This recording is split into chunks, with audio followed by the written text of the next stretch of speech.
আজকে পটলের কালিয়া করব। পটলগুলি সুন্দর করে ছুলে নিয়েছি, এটা বানিয়ে আপনাদেরকে দেখাবো। এখন তেল দিয়ে দিচ্ছি, তেল গরম হয়ে গেছে, এবার পটলগুলি ছেড়ে দিচ্ছি। ভাজা ভাজা করতে হবে।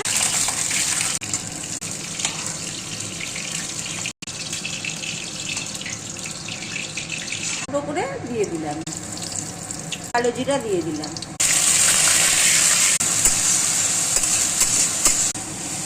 ধনে বাটা, লঙ্কা বাটা দিয়ে দিলাম, ভাজা